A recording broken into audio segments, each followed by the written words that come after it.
7 अक्टूबर 2023 को हमास के हमले से शुरू हुई जंग को इजरायल ने अपने लगातार हमलों से और खूंखार बना दिया। एक के बाद एक हमले कर इजरायली बलों ने गाजा और आसपास के इलाकों में भयंकर तबाही मचाई। इसी के साथ ही जंग में इजरायल के खिलाफ कई प्रॉक्सी गुटों ने जंग छेड़ दी, जिसके फिलिस्तीन के प्रतिरोधी गुट के हमले, लाल सागर से हूतियों का हमला और उत्तरी इजरायल के इलाकों पर हिजबुल्लाह के लगातार अटैक ने पूरे मिडिल ईस्ट को जंगी मैदान में तब्दील कर दिया।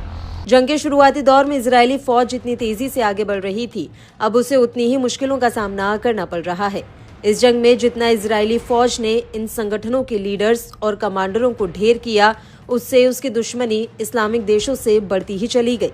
फिर चाहे वो ईरान हो या फिर इराक, दोनों ही देश अब इजरायल से सीधे तौर पर जंग में सामने से हमला कर रहे हैं। इसी कड़ी में एक ऐसी खबर सामने आई है जिसने इजरायल की टेंशन को बढ़ा दिया है। दरअसल इराक में इस्लामिक प्रतिरोध ने ड्रोन का उपयोग करके कब्जे वाले सीरियाई गोलान में एक महत्वपूर्ण इजरायली साइट को निशाना बनाते हुए एक अभियान चलाया। इसके बाद रात भर 3 अन्य अभियान चलाए गए और उनमें से एक में इराक में इस्लामिक प्रतिरोध ने कब्जे वाले फिलिस्तीन के दक्षिण में एक सैन्य स्थल को निशाना बनाते हुए ड्रोन हमला करने की घोषणा कर दी। 2 अन्य अलग अलग अभियानों में इराक में इस्लामिक प्रतिरोध ने यह भी बताया कि उसने कब्जे वाले क्षेत्रों के उत्तर में महत्वपूर्ण लक्ष्यों के खिलाफ ड्रोन हमले किए हैं।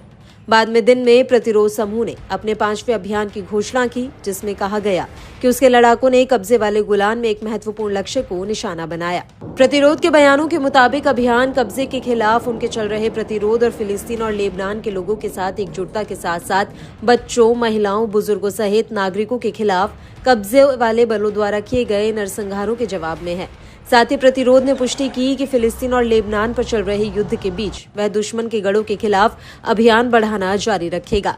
इराक में इस्लामिक प्रतिरोध ने इजरायल के खिलाफ अभियान की घोषणा की और अपने धार्मिक कर्तव्यों को पूरा करने और गाजा और लेबनान में नागरिकों के चल रहे रक्तपात के जवाब में इराक में इस्लामिक प्रतिरोध सरिया अवलिया अल-दम के लड़ाकों ने 30 अक्टूबर 2024 को एक विशेष ड्रोन अभियान चलाया। इस हमले ने कब्जे वाले फिलिस्तीन के भीतर जॉर्डन घाटी में एक महत्वपूर्ण स्थल को निशाना बनाया।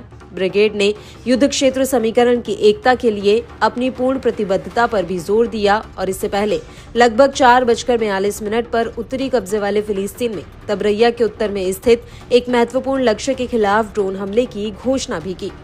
उधर इराक में इस्लामिक प्रतिरोध ने सुबह 4:08 पर उत्तरी कब्जे वाले फिलिस्तीन को निशाना बनाकर किए गए एक अभियान की जिम्मेदारी भी ली है। अपने बयान में इराक में इस्लामिक प्रतिरोध ने इजरायल के कब्जे का विरोध करने में अपने रुख की पुष्टि की और फिलिस्तीन और लेबनान के साथ एकजुटता को दर्शाया।